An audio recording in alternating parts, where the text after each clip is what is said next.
तुमचा ॲस्ट्रॉलॉजीवर विश्वास आहे का? असेल तर हो आणि नसेल तर नो असं तुम्ही मला कमेंटमध्ये नक्की लिहून सांगा.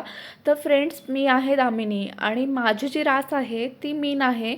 मागच्या खूप वर्षापासून माझ्या लाईफमध्ये अशा काही गोष्टी चालू आहेत ज्याच्यामधनं ओव्हरकम करणं माझ्यासाठी थोडंसं अवघड जात आहे. कारण सध्या कसं होतं आहे माहिती का, मी जे काही प्रयत्न करते तर ते थोडेसे असं वाटतं ना की आपण प्रयत्न करूनही हवं त्या गोष्टी आपल्याला भेटत नाही आहेत. आणि विदाऊट एनी रिझन कधी कधी ओव्हर थिंकिंग खूप जास्त वाढते आहे किंवा मनामध्ये असं बिलकुलपणे शांतता राहिलेली नाही आहे. आणि असं लाईफ तर माझं ह्याच्या अगोदर कधीच नव्हतं. आणि मी विचार करत होते की नेमकं काय करावं. आणि इंस्टाग्राम तर तुम्हाला माहितीच आहे की आपण ज्या प्रकारे विचार करतो तर तशा प्रकारच्या रील्स ज्या आहेत त्या आपल्यासमोर येत असतात. तर अशाच रील्स जेव्हा माझ्यासमोर आल्या तर त्याच्यामध्ये ज्या ॲस्ट्रॉलॉजीच्या रील्स होत्या तर त्याच्यापैकी 100% 80 ते 90% गोष्टी माझ्या राशीसोबत मॅच होत होत्या.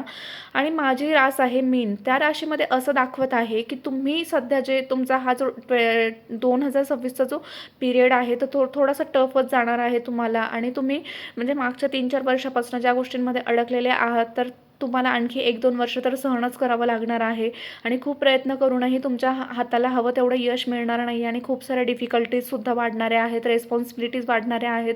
त्यामुळे मानसिक शांतता थोडीशी खराब होऊ शकते आणि एन्झायटी वगैरे ह्या सगळ्या गोष्टी कुठेतरी सगळे मॅच होताना दिसत आहेत. आणि माझं कसं आहे, मी एक एज्युकेटेड मुलगी आहे. पण पाहायला गेलं तर माझा आध्यात्मिक गोष्टींवरतीही विश्वास आहे आणि निगेटिव्ह एनर्जीवरही विश्वास आहे. कारण त्या दोन्ही गोष्टी मी स्वतः अनुभवल्या आहेत. त्यामुळे म्हणलं तुमचा ह्याच्यावरती काय अनुभव आहे आणि तुम्ही मला काय सजेशन देऊ शकता की मी जे विचार करते ते योग्य आहे का? किंवा मी जे पाहिलं ते म्हणजे मॅच होतंय. तर ह्या सगळ्या गोष्टी खऱ्याच असतात का? ते तुम्ही मला कमेंट करून नक्की सांगा. आणि तुम्हाला जर माझा आजचा व्हिडिओ आवडला असेल तर व्हिडिओला खूप जास्त प्रेम द्या, लाईक आणि कमेंट्स करा. नवीन असाल तर माझ्या चॅनलला नक्की सबस्क्राईब करा. भेटू नवीन व्हिडिओमध्ये. Thank you so much for watching. Bye.